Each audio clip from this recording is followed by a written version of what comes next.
All right, now we're gonna do the front end. I got a Crown Royal bag. I know y'all got a Crown Royal bag. Everybody's drank this shit at least once in their life, but you put your brakes in there. This is why it's always a good idea to replace everything on a bike when you buy a used bike. Ooh, look at that shit.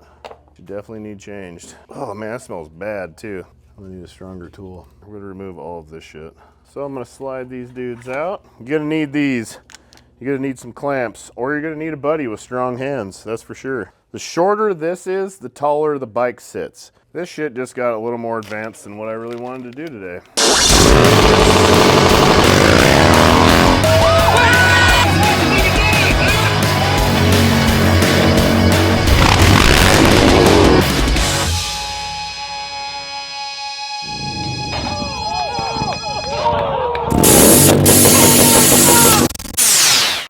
All right, now we're gonna do the front end. We're moving along. First thing we're gonna do is take the fender off. These are 5/16 bolts. It is a 1/4 Allen socket with a 1/2 inch wrench. Take these dudes out, slide your fender forward. You can just roll it on the tire like this, take it out real nice and easy. Ooh, I ain't got nowhere to put this shit though. We'll set her next to my helmet, all this other shit. Got too many projects laid out all over the place. So I got the bike jacked up. I'm gonna jack this thing up just so the tire spins, and then I'm gonna let it down just to where she's making contact to take pressure off the axle so I can take this axle out nice and efficiently. This is a 3/4 nut. We're gonna pop that dude off. All right, next we're gonna take off the brake caliper. This is a 10 mil socket right here. The brakes are one of the few things that are metric on a Harley Davidson. I like to throw my bolts down in the little trough of my flat jack. Kind of spread these brake pads out a little bit. It makes it a lot easier to put this back together later on. I got a Crown Royal bag. I know y'all got a Crown Royal bag. Everybody's drank this shit at least once in their life, but you put your brakes in there, then you can just like hook that up there. Keeps it from hanging off the brake line. You don't ever want to do that. Next, I'm gonna pop the axle. You always want to take the axle nut off first while this is still pinched so it holds it nice and tight, and then we're gonna take the pinch bolt out completely. Thread her back together, toss her over to the side. Then we can pull this dude out. Pretty greasy. Set this dude off to the side for now. All right, while I got this on here, I'm gonna pop these dudes out of here. Just while I got something holding it in place. So I'm gonna take a punch. There's a little notched out part right here in the fork. See that? That is where you take your punch, hook it. Oh man, that ain't been apart in a long time. Looks like this guy's leaking over here too, so. Main reason we're doing that. Man, look at that. That seal's blown in half. This is why it's always a good idea to replace everything on a bike when you buy a used bike. This is basically the last thing on this motorcycle that we have not replaced with new stuff, and now we're about to replace it with race tech stuff. It's gonna be fantastic. Meanwhile, Trent's over there putting a clutch in his BMW E46 drift car, because we have a drift event this weekend, and I haven't sold my car yet, or lit it on fire.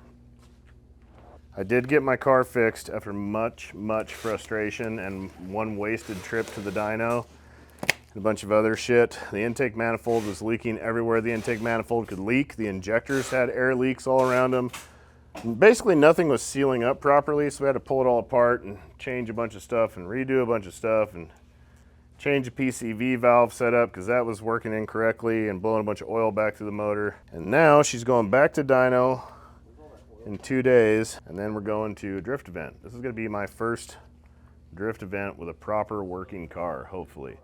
I've done one so far with with a bone stock Corvette, stock suspension, stock steering angle, blowing out shocks. It was really shitty and terrifying and not fun. I'm really excited. She should make about 425, 450 horsepower, hopefully. I'll let you guys know when that time comes. Hopefully she makes good power. It feels really powerful right now. It just needs retuned because she kind of idles like shit. It's drift time. I've wanted this for about 25 years and it's finally coming true. I'm really excited. Real nervous, real excited. We're gonna tear these apart on the motorcycle just because it's easy to let them drain this way. I also got an old like fork video. I think we did a dual caliper swap or something like that, and I had this and I was doing a demonstration and I popped this off and blew like a gallon of oil all over myself in the floor. If anybody's seen that video or remembers that one. So this is a 6 mil long socket that I cut down. You wanna make it a little bit shorter because that one you just saw I had was really long. They tend to flex a little bit and you lose a little bit of torque. So if you shorten them just enough to get up in there real nice, works a hell of a lot better. Ooh, look at that shit. You definitely need changed. Oh man, that smells bad too. Look at this. This fluid's still green and good-ish. Definitely needed changed. And this guy is molasses.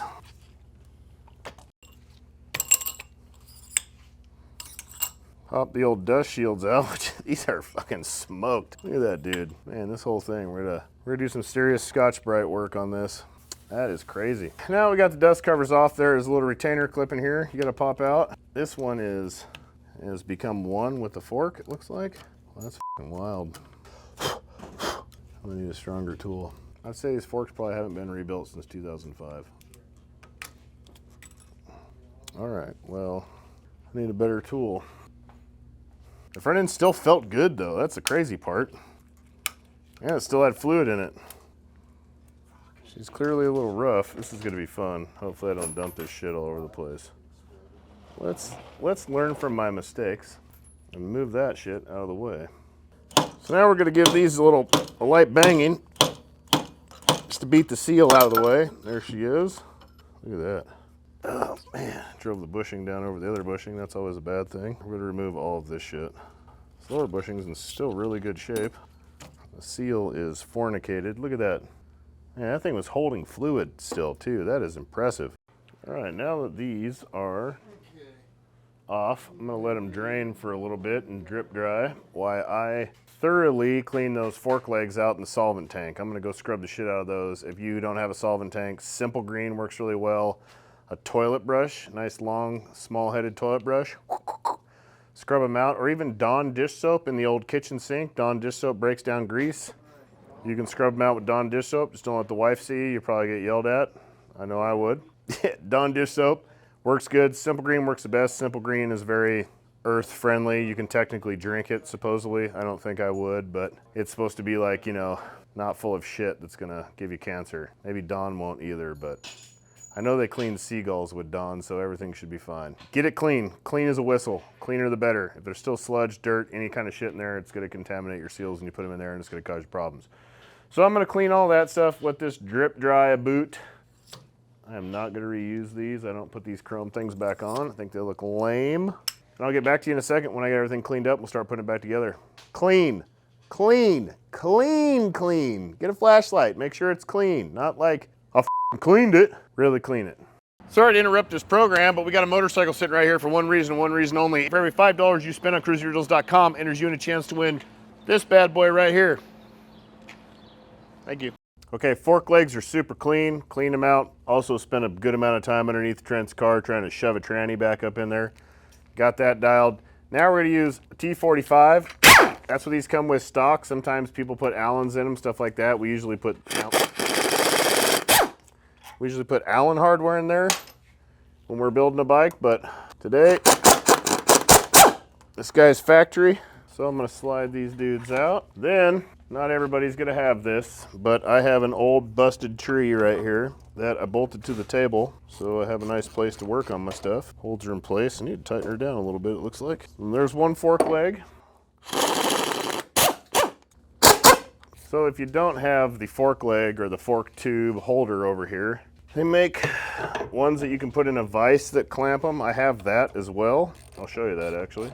I just like this better because my shit's right here. I can work on it real easy. One over here, I'll show you my other tool. I have one of these. You can probably get one of these on Amazon. Sean made this for me in his 3D printer, but it's got 39, 49, and 51, some sport bike stuff. Put it in a vise, clamps her in place. That's handy as well. You're also gonna need one of these, a seal driver, 39 mil. This is a Motion Pro. You can get this on Amazon as well. I'll put some Amazon links down in the comments below. You can go pick up all these fancy little tools. Pretty cheap. I think this is like 40, 50 bucks. It's been about 10 years since I bought one, but probably about 200 now, who knows, honestly. But you're gonna need these. You're gonna need some clamps, or you're gonna need a buddy with strong hands, that's for sure. You also need, where the hell is my fork cap tool? Gonna need one of these. This is a Jim's fork cap tool. Very handy. Let me do this the quick way. I'm running out of time today. So these guys are under spring pressure. So when this comes out of here, it's gonna come out here with some force. So you wanna keep your hand over the top of it, keep your teeth out of the way. It ain't too bad. She's factory, so it's pretty limp-wristed fork style. That is a stock fork spring right there. So we're gonna take these dudes out. I'm gonna throw these in the trash, but if not, you're gonna clean these up because you're gonna reuse them. And now we got some stuff to dump out. I just kind of give her a little block with my finger. There's your dampener rod and bottom out, top out spring, which I'm gonna see if I have some shorter top out springs. That's a 2-inch top out. The shorter this is, the taller the bike sits. So if you put a short 1-inch one in there, it will make the bike an inch taller. Or if you put a taller one in there, the taller this gets, the lower the bike gets. I'm also gonna go clean these guys up really good as soon as I get this guy apart. All right, I'm gonna go clean these and I'll get back to you. So, stock top out spring, very tall, Racetech top out spring. See this? Now what this allows this to do is, this goes down into the fork tube. This determines on how high the fork tube sits up in the fork leg. So if the top out spring is this short, it's gonna sit this high before it bottoms out. But if you got the long guy, it's gonna sit this high before it bottoms out. So it brings the fork tube farther down into the fork leg, therefore making the bike lower. So this is a Super Glide front end, which it comes with the taller dampening rods is the good shit. But then they put a taller spring in it to bring it down. So really it gives you more travel and it gives you a little more up travel, but this thing coil binds super fast because you can see there's not enough space between the coils. So this is a Racetech top out spring. It's short and it has a lot before it coil binds. So it's gonna allow that fork to run all this travel now. So we should be a good inch plus taller in the front. Doing that, you don't have to put taller tubes on. You don't have to put some gimmicky fork dampener 14-inch flexible push rod thing in there. You can just run a shorter spring, have a pretty solid setup. That's about as tall as I like to go in a front end in a Dyna. Any taller, they just get wobbly and shitty, which all the Racetech kits come with them. I had those in a box, so I just went and dug them out. But they also come with 2. So that's if you want to lower the bike, you can run 2 of them, or you can run an extra. You can do this and then you can stack them like that and you'll lower the bike. It'll make it that much lower to the ground. If you put a bunch of these things, you can stack the shit out of them and slam the bike on the ground. Why in God's name would anybody do that? I have no idea, but they do. It happens, and then they ride like shit. Well, this is a full gold valve kit. Hey, do we got just a spring kit? This shit just got a little more advanced than what I really wanted to do today. We are going to put a whole gold valve kit in this bad boy. That means I gotta do a little drilling on the old rods here, which gosh darn it. So these guys have to have 5 4/16 holes. I need to put 2 more in it. So you got 2 here, 2 here, we gotta have 2 here. So I'm gonna have to drill those dudes out and do a little more setup than what I wanted to do today. God damn it. It's already 4 o'clock, I wanted to leave early. It will make this front end a hell of a lot better though. All right, well, we'll clean these dudes up. This part of the project, I'm gonna get back on tomorrow morning. This video's not over, so don't go anywhere. Just didn't know I was going that hard. I thought we were just rebuilding this and putting some springs in it. But we're gonna gold valve it, so you're getting a little extra. You're gonna learn how to set up gold valve, proper dampening, and dampening, damper, dampener, dampening, however you wanna pronounce it. I don't care about your nerd shit, but we're gonna learn how to set all that up. First off, we're gonna get a forearm pump. I cross-hatching these tubes right here. You give her just big old twisties up and down. This makes for a much better sealing surface for that seal to do its job. Oh my God, and it's hell in the hands too. And to do it all the way to the top, just so everything looks uniformed and nice and beautiful. Oh God. My hands are getting too old for this shit. You're only 45. Yeah, but I got 80 years of fucking riding and wrenching on them. Real feel 62. Whoa. It's all those lifetimes your hands have had. Yeah, they have. That forearm pump is real. If you want to build some forearms, just do a bunch of these. You don't need to do any of them fancy curls or any of that shit. Just ride a motorcycle a lot. Oh, and rebuild forks a lot. Good Lord. That's hell. Pure hell in the hands. All right, well, all that stuff is clean. I could reassemble the forks right now, which let me think this through. Nope, I can't because I got to drill all this shit. I got to bore these out. So for now, I'm going to call it a day. 4 o'clock, I'll get back to you guys in the morning. Next time you see me, I'll probably be wearing a different shirt. Or not, because I own pretty much nothing but all the same shirts. And this shirt is available on KruesiOriginals.com. It's T-Sport Sunrise. You could buy this, and buying this shirt will enter you in a chance to win this bike. Mind-blowing.